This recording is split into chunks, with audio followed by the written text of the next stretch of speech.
Assalamualaikum warahmatullahi wabarakatuh. Pertama-tama marilah kita panjatkan puji syukur pada Allah Subhanahu wa taala yang telah memberikan rahmat dan karunia-Nya kepada kita semua sehingga kita dapat melaksanakan perkuliahan pada hari ini. Walaupun perkuliahan pada saat ini dilaksanakan secara online atau di rumah masing-masing karena adanya wabah pandemi yang sedang melanda, kita sebagai umat manusia hanya bisa berdoa dan berusaha semoga wabah ini cepat berlalu agar kita dapat melaksanakan perkuliahan secara tatap muka. Perkenalkan, nama saya Harisa Kurnia Alhaq, nomor BP 1009 dari jurusan Ilmu Politik. Pada hari ini saya bertugas sebagai moderator. Saya akan membimbing jalannya diskusi. Oke, langsung saja saya serahkan ke para penyaji. Baiklah, saya akan menjelaskan tentang ruang lingkup ilmu sosial. Ruang lingkup ilmu sosial terdiri atas antropologi, ekonomi, ilmu hukum, ilmu politik, psikologi sosial, sosiologi, sejarah, dan geografi. Baiklah, saya akan menjelaskan tentang antropologi. Antropologi berasal dari bahasa Yunani yang terdiri atas dua kata, yaitu anthropos yang berarti manusia dan logos yang berarti ilmu. Secara harfiah dapat diartikan bahwa antropologi adalah ilmu yang mempelajari tentang manusia. Ada 5 kajian tentang antropologi, yaitu yang pertama, masalah sejarah asal dan perkembangan manusia. Yang kedua, masalah terjadinya berbagai ragam manusia. Yang ketiga, masalah sejarah asal, perkembangan serta penyebaran bahasa. Yang keempat, perkembangan, penyebaran dan terjadinya beragam kebudayaan. Yang kelima, asas-asas kebudayaan manusia dalam kehidupan masyarakat suku bangsa di dunia. Ekonomi berasal dari bahasa Yunani, yaitu oikonomos atau oikonomia, yang artinya manajemen urusan rumah tangga. Ruang lingkup ekonomi terbagi menjadi 2, yaitu yang pertama, ekonomi mikro. Ekonomi mikro merupakan cabang ilmu ekonomi yang khusus mempelajari bagian-bagian kecil dari keseluruhan kegiatan perekonomian. Yang kedua, ekonomi makro. Ekonomi makro merupakan cabang ilmu ekonomi yang khusus mempelajari mekanisme kegiatan perekonomian. Geografi. Geografi berasal dari bahasa Yunani, yaitu geo yang artinya bumi dan grafien yang artinya lukisan atau tulisan. Menurut Rothmarpe, ruang lingkup geografi adalah sebagai berikut. Yang pertama, distribusi dan hubungan timbal balik antara manusia di permukaan bumi. Yang kedua, hubungan timbal balik antara masyarakat dengan lingkungan fisiknya. Yang ketiga, kerangka kerja regional dan analisis wilayah secara spesifik. Politik adalah ilmu yang mempelajari tentang masyarakat yang berkaitan dengan kekuasaan. Menurut Carly Hadigan, ruang lingkup ilmu politik ada 9 macam. Yang pertama adalah teori politik, yang kedua partai politik, yang ketiga administrasi negara, yang keempat hukum internasional atau politik internasional, yang kelima organisasi internasional, yang keenam pendapat umum atau propaganda, yang ketujuh adalah tentang pemerintahan pusat atau pemerintahan daerah. Yang ke-8 adalah hukum tata negara.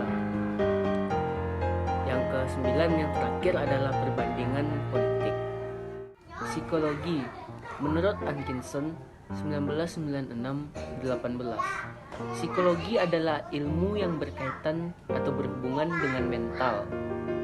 Mental adalah hal yang menyinggung tentang pikiran, akal, dan ingatan, atau proses yang berasosiasi dengan pikiran, akal, dan lain-lain. Sosiologi. Kata sosiologi berasal dari bahasa Latin yaitu socius yang artinya masyarakat atau kawan dan logos yang artinya ilmu pengetahuan.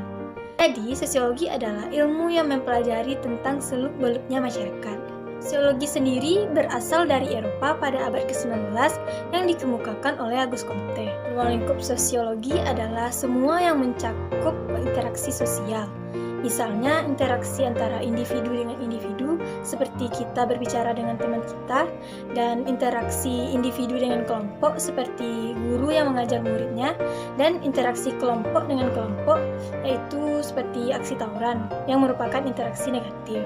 Selanjutnya adalah sejarah. Secara etimologi, sejarah berasal dari bahasa Arab yaitu sajarotun yang berarti pohon. Kemudian kata ini berkembang menjadi riwayat, asal-usul, dan istilah. Dalam bahasa Inggris, kata sejarah disebut history yang berarti masa lampau. Dalam bahasa Jerman, kata sejarah disebut Geschichte yang berarti sesuatu yang terjadi. Dengan demikian, sejarah adalah peristiwa yang terjadi pada masa lampau yang dialami oleh manusia. Akan tetapi, tidak semua kejadian masa lampau merupakan ruang lingkup ilmu sejarah, karena yang termasuk ruang lingkup sejarah adalah semua kejadian-kejadian yang berpengaruh besar pada masanya dan masa setelahnya. Baiklah, saya akan menjelaskan tentang perkembangan ilmu sosial. Ilmu sosial ini mencakupi sosiologi, antropologi, psikologi, ekonomi, geografi, politik, dan sejarah. Istilah ilmu sosial ini tidak dapat diterima begitu saja oleh kalangan akademisi, terutama di Inggris. Science Sociale de Social Wissenschaften. Istilah-istilah ini mengena ke semuanya, tetapi sama-sama menderita karena diinterpretasikan terlalu luas atau mempersempit. Bahkan ironisnya, ilmu sosial ini hanya sering didefinisikan untuk sosiologi saja atau hanya teori sosial sintesis. Seiring berjalannya waktu dan peristiwa sejarah tidak dapat membantu diterimanya konsep ini. Bahkan ilmu sosial sendiri lahir dari filsafat moral, sebagaimana ilmu alam lahir dari filsafat moral. Sebagai applied science, ilmu sosial diperlukan tercapainya sesuatu yang praktis, entah untuk mewujudkan cita-cita yang diinginkan seperti kemakmuran. Jadi sebagai ilmu terapan, ilmu sosial itu bukan hanya dapat memuaskan secara intelektual, tetapi juga dari segi aspek fungsional yang bersifat normatif. Saya akan menyimpulkan tentang ilmu sosial. Jadi, dapat disimpulkan bahwa ilmu sosial adalah ilmu yang mempelajari perilaku dan aktivitas sosial dalam kehidupan bersama. Maksudnya, jadi ilmu sosial ini bisa dikatakan ilmu yang dapat menyelidiki aspek-aspek yang berkaitan dengan manusia dan lingkungan sosial. Tujuannya yaitu untuk mengajarkan kita supaya peka terhadap masalah sosial dan ikut berpartisipasi untuk upaya dalam mengatasinya. Ilmu ini akan terus berkembang sesuai perkembangan zaman, karena setiap harinya manusia berinteraksi dari contohnya di dalam rumah sampai ke yang lebih luas, yaitu berbagai negara, antar negara. Ilmu sosial ini tidak akan pernah berhenti perkembangannya, karena perkembangan penduduk sangat cepat dan interaksi antar sesama setiap waktu. Ilmu sosial juga mencakup banyak ilmu, sebagai contoh ilmu komunikasi, studi gender, ilmu perbandingan agama, sosiologi, dan lain-lain. Manfaat kita belajar ilmu sosial yaitu dapat membantu orang berkomunikasi dalam komunitas komunitas yang kecil maupun yang lebih luas, memberikan kesadaran mental dan keahlian positif dalam berurusan dalam lingkungan. Pengenalan ilmu sosial dasar. Ilmu sosial dasar merupakan studi analisis atas fenomena sosial masyarakat dengan segala dinamika dan implikasinya dari sudut pandang kajian dasar falsafah keilmuan. Manusia sebagai makhluk sosial tentu tidak mungkin bisa memisahkan hidupnya dengan manusia lainnya. Ilmu sosial dasar membicarakan hubungan timbal balik antara manusia dengan lingkungannya. Hubungan ini dapat diwujudkan melalui kenyataan.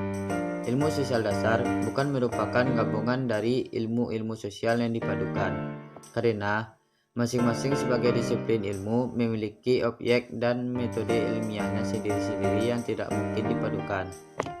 Perlu kita ketahui bahwasanya sumber dari segala ilmu adalah filsafat. Dari filsafat tersebut lahirlah 3 cabang ilmu pengetahuan. Yang pertama, ilmu alamiah.